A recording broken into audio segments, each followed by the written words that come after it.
Welcome to Hit the Brakes, where we dive into the top stories, market trends, and ins and outs of the supply chain. No matter if you're tuning in from the cab of your truck, behind your desk, or on your daily commute, we're glad you're here and we're ready to serve you. Let's get this show on the road. I'll start by saying this. So I think that the title of this webinar, we're using the terminology of reducing cost to serve. And for me, personally, that's not a term that I've used every day in my career and day in, day out. So, Brett, could you just get us off to the start here by just what do we mean by reducing the total cost to serve? Yeah, so I'd say, that phrase, I really had never even heard it until working in the the CPG world. My time with ConAgra and Pinnacle Foods, and then Campbell Soup. Really seems like it's a phrase that's more common in that industry. But really, what it is not just assessing a single hard cost like a freight cost, but really taking that full perspective of, to service a customer, what are all the costs involved, as well as some like the hidden costs. One of those that maybe is not necessarily best way to describe as a hidden cost, but one that is a little bit disjointed from some of the decision making, such as what carrier to use and things like that, is supplier penalties. And I think anybody that really works in this world and deals with retailers and CPG, the Walmart OTIF problem is the one that comes to most people's minds. Is kind of the $1 million elephant in the room, but it's taking a full perspective of all the costs that it takes to ultimately maintain that customer and service their business. So it's the cost to serve a customer, and it's taking that full cost perspective. So I think that's an important thing to keep in mind as we go through that. And we will be focusing in on and having a lot of, I think, healthy conversation on customer fines and penalties, and how do you take all these costs and ultimately drive decision making with it. All right, that's great, Brad. I appreciate it. I think that really helps us kind of level setting as we move into the conversation here. Why is it that meeting service level requirements are so important for shippers and facing these penalty problems? Spoiler alert: we've got, I think, a few penalty overviews. This isn't supposed to be comprehensive of here's every potential retailer, and it is very retail focused. This is something that I think is spread pretty widely across, I think, the major players in the retail space. That food and beverage, CPG shippers certainly are all too familiar with these. But we wanted to at least depict just some of the wide variety of the way that these penalties come into play, and there are totally different flavors of penalty programs. The top two, and it really is two largest retailers that, at least for a food and beverage shipper would interact with typically, is going to be Walmart and Kroger. And they have very interesting programs in that fines are not necessarily assessed based on a single event. It's based on a pattern of performance. And it is ultimately based on cases. So not necessarily one shipment, one PO, but actually the sum of all of the parts and the total case counts that you ship there. And there is a penalty threshold where if you are 1 point below it or 1 point above it is the complete difference on do you even face a fine penalty that month. And for a lot of large shippers, the fines with these retailers could be to the tune of 100,000, multiple hundreds of thousands, $1 million, upward bounds for some of the really large CPG shippers. But it carries a lot of weight to it. It's 3% cost of goods sold. And ironically, both of these retailers do have very similar structure to their programs. That hasn't always been the case, and there's also constant change to this. But when you think about that, 3% cost of goods sold, if you do get penalized in that period, every shipment that is non-compliant, if you assume just for super round numbers, $50,000 in cargo, that's a $1,500 penalty on that one shipment. I think there's going to be a variety of different cargo amounts. Some maybe have lower values than that, higher values, but just kind of as a sweet spot, I think that really puts it in perspective for everybody of just how meaningful service can be for at least these two retailers. And then I did want to include, we've got two others, US Foods and Dollar General, and I think that's just to help really depict that there's so many different flavors of how these penalties come into play. And a lot of these are ultimately serviced through deductions off of invoices. So net revenue penalties, it kind of hits the P&L in a lot of different ways. Maybe it doesn't even hit the transportation team or the warehousing team or even the logistics team side of the P&L. Could be hitting trade and other silos within the organization, other departments. But when you look at U.S. Foods and Dollar General, just some examples, a flat late fee per PO per shipment. If you have to reschedule it, and a lot of times these can end up being double dinged, double dipped, multiple penalties depending on how many failures occurred on a shipment. But the point wasn't to necessarily read through every single one of these. I think everybody can kind of see the gist of it. But the point is that you do need to understand your customers, how they are finding, and be able to translate that back into the business decisions that you're making. So obviously having a very intimate understanding of how your customers will assess these penalties is absolutely paramount in order to ultimately solve the problem and come up with strategies to be able to mitigate it. But that's just kind of, I think, really super, super big picture. And for many of the attendees on the webinar, maybe you're not even familiar with this industry, what Walmart OTIF is, or even have customers that have fines. I hope that this is educational and just kind of gives a little bit of an idea of some of the things that other peers in the industry might be facing, particularly if they're in this industry, retail and food and CPG, food and beverage. That's great. Hey, Shawn, just give you a chance there if you had anything else to add. Yeah, really the only word that comes to mind when we talk about having these programs in place, it's all about driving accountability.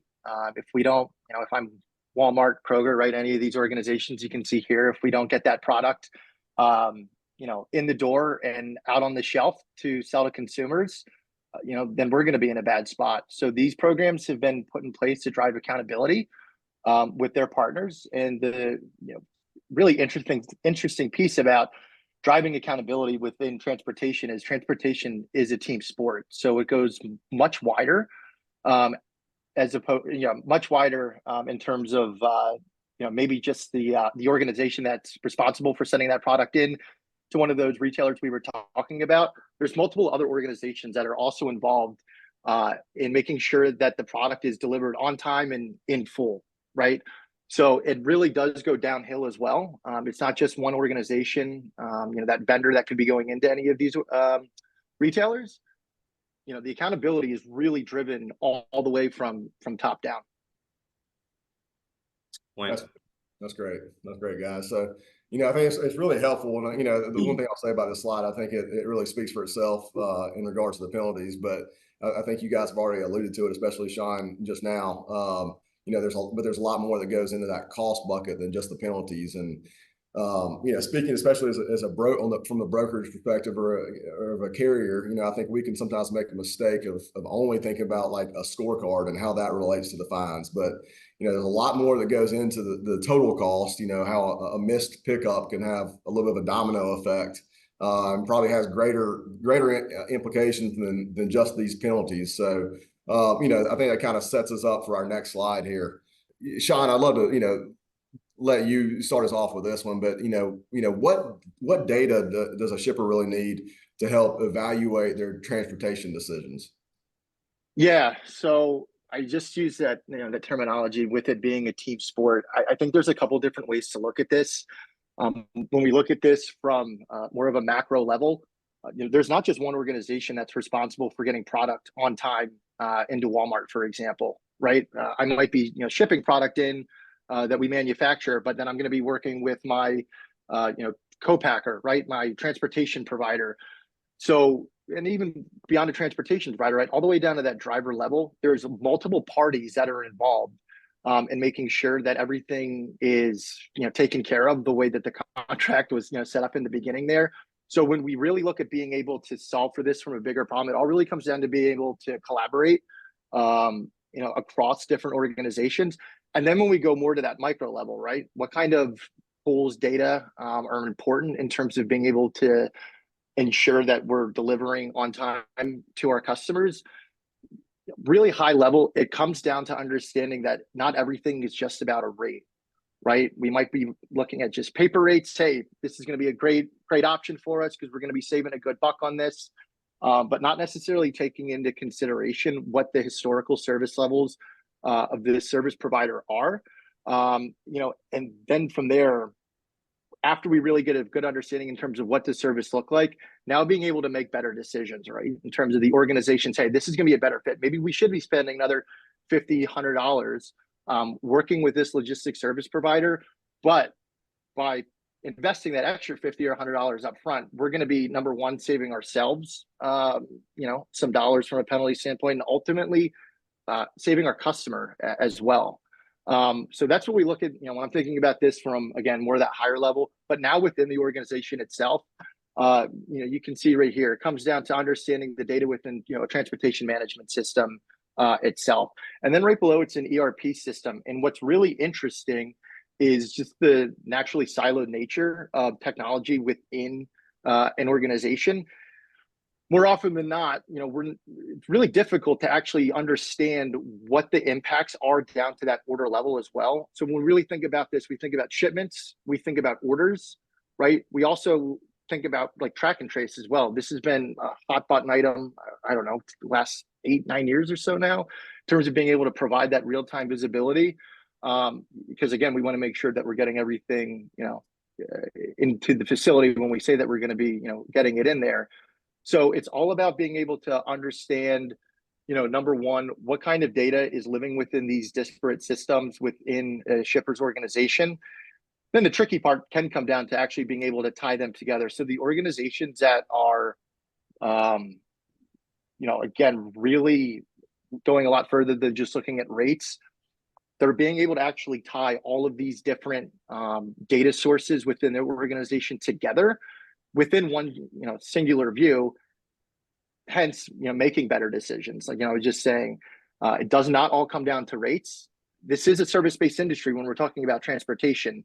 So having that consideration, making decisions and tying that data together is critical.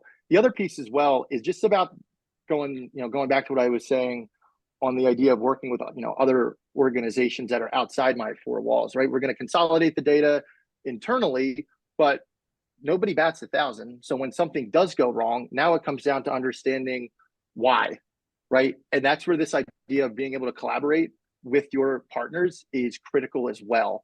So, just the two things I want to end up here, with on this side is, number one, being able to understand the different data sets that we have within our four walls. And then number two, being able to collaboratively take action on that data with your network as well. That's a good point. I think I love this visual right here because I think that it really does kind of paint that picture of just all the different varieties of sources of data, and ultimately, bits and pieces from each one of these sources might be necessary to be able to actually drive business decisions on this. And I'll give one really quick example on that. You have a TMS system, has your transportation data, and I've seen this before. We didn't have case counts. We had shippers or customers where our performance and our fines and all that stuff is ultimately a derivative of cases that are shipped. So we'd have to go to the ERP and pull that data.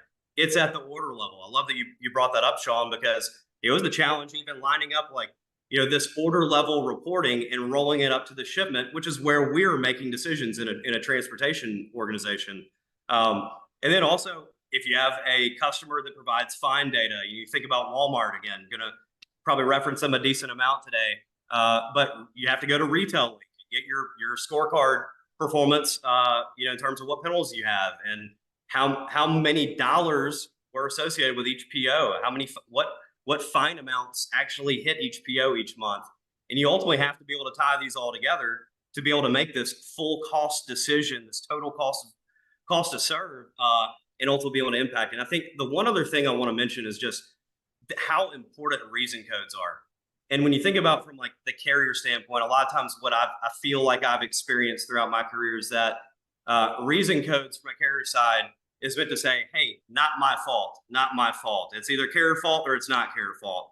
But really where that's important is that if you have a reason code and you need to be able to establish who is and what was the actual driver for the fault, what is the fault party on a shipment, and then ultimately, if you have a fault party, actions are supposed to drive into that. So, if you have a certain percentage that is due to loading delays, there's a dollar amount associated with that. So it's not just about making carrier decisions. It's supposed to inform variety of decisions that are ultimately intended to lift and mitigate these penalty dollars. So I think that's just really important, that having accurate reason codes that ultimately can drive back to actions is one of the most critical aspects to really have under control if you are a transportation decision maker. It not only helps you make your transportation decisions better, but it also can help inform the rest of the business and maybe some other silos, other departments within the business that ultimately their actions could be driving some of these dollars as well. And you have to be able to highlight that, have that visibility. And the goal should always be, don't just know, have a way to drive actions off of that information. But I just want to call it reason codes because it's a really kind of a convoluted subject, I think, depending on what type of organization you're talking to, what their role is in this equation, and how they look at it. But that should be the ultimate mindset when you're thinking about reason coding. Hey, Brett, can I interrupt you real quick on the reason coding? Because I think we have, people tuned in that are coming from different, you have some in the very large enterprise CPG customers, and then you also have, some of the small mid-sized shippers as well who maybe don't have an EDI interface and aren't using reason codes. So can you just give us a quick, just to make sure we're covering, being relevant for everyone. What is reason coding? What is that? At the crux of it, it is root cause analysis. So you have success and failure on a shipment or on a transaction or on an area of work. And was it successful? Yes or no? If it was not successful, why? That should be the question. It doesn't matter if you're a Fortune 500 enterprise shipper that has a multi-million-dollar TMS, or if you're running your business off of Excel spreadsheets, pen and paper, on the complete opposite end of the spectrum. And I've personally seen that even with suppliers for Walmart, where there is no TMS, small family-owned food companies. And I mean, this was my advice to them, is that you do have to start somewhere. And it may be a bootstrap version of this. And I'm sure there's some people that are maybe even attending that are kind of cringing, but it's like, yes, you do need to document all of the POs you had with your supplier. What was the success metric? Was there a date that they expected you to deliver on? Did you hit that date? Yes or no? And if you did not, why? And it could be a multiple, it could be a comedy of errors on a shipment, but that perspective is really, really critical if you're going to be making data-driven business decisions. You do ultimately have to have the data to do so. So whether it's coming from enterprise type software solutions or if it's coming from pen and paper, doesn't really change anything that we're talking about here. You do have to have the key pieces of information, understand what is success, and ultimately understand if you did fail, what are the root causes of that failure? Because that's going to inform the actions that you take. It's going to allow you to put dollars against actions, dollars against initiatives to improve actions, and what ROI do you expect to come from that? So I think it's a great question, but it doesn't really matter what size you are, what tools and technology you have. All of us are going to need some amount of data and information to make informed decisions.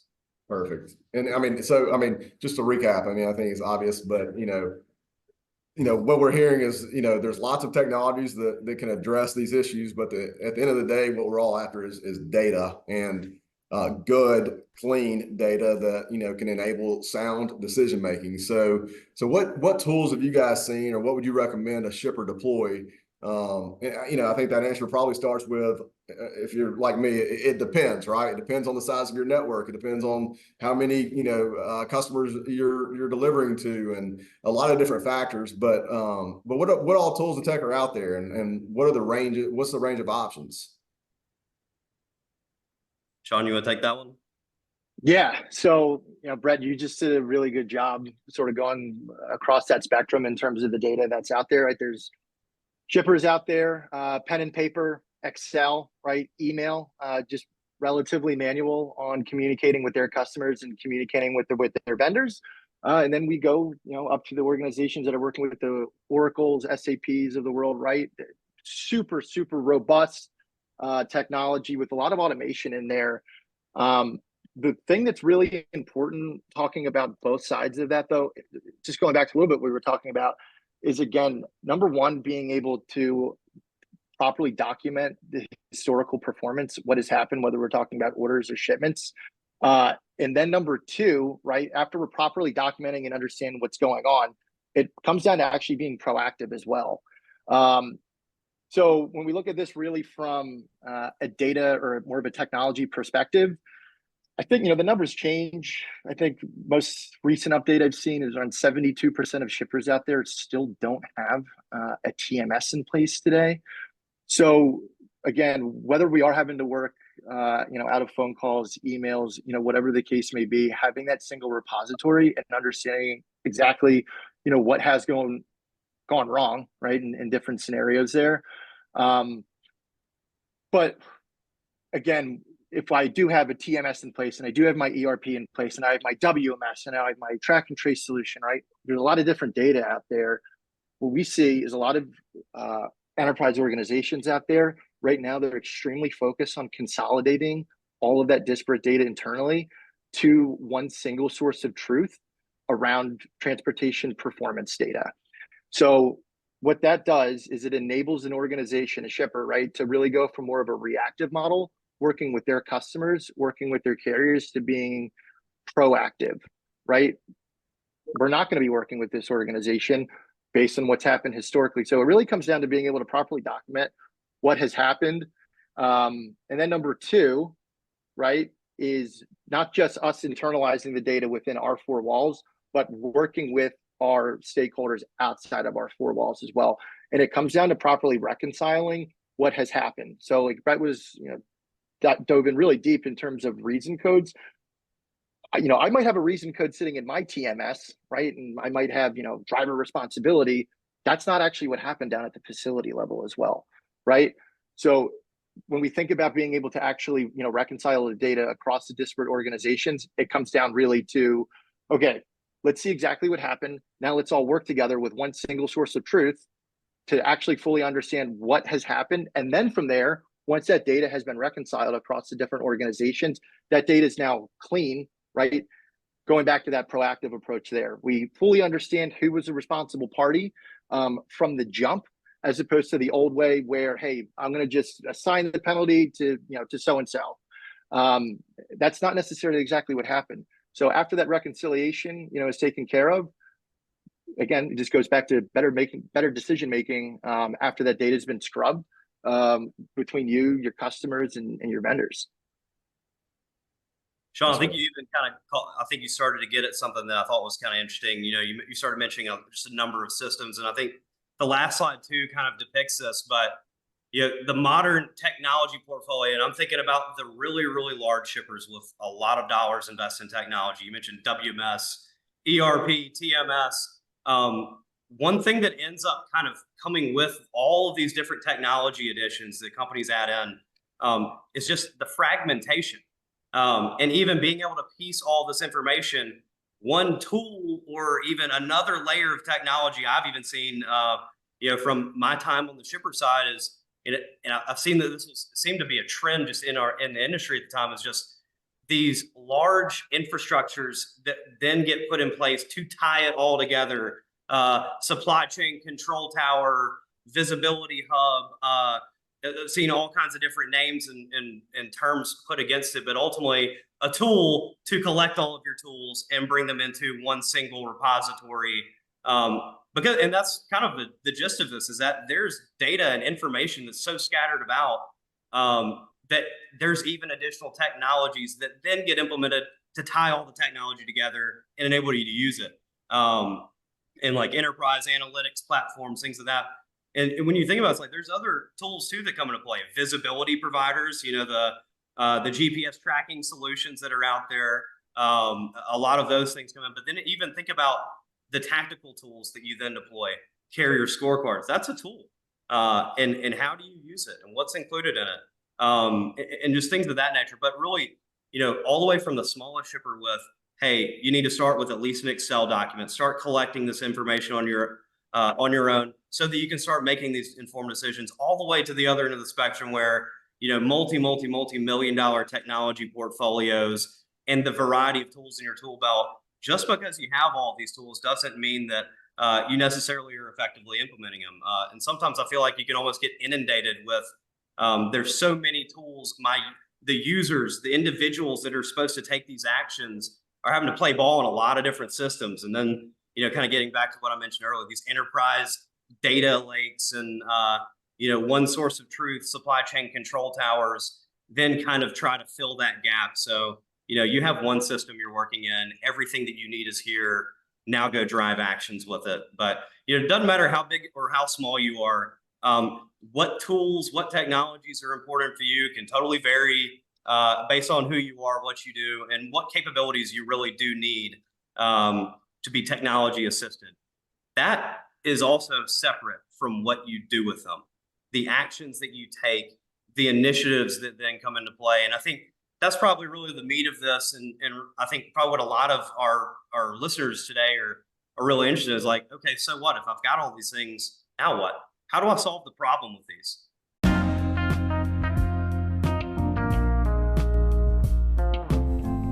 Thanks for joining us on Hit the Brakes podcast. Want to know more about today's episode? Visit fetchfreight.com to connect with someone from our team, get a quote, join our carrier network, and more.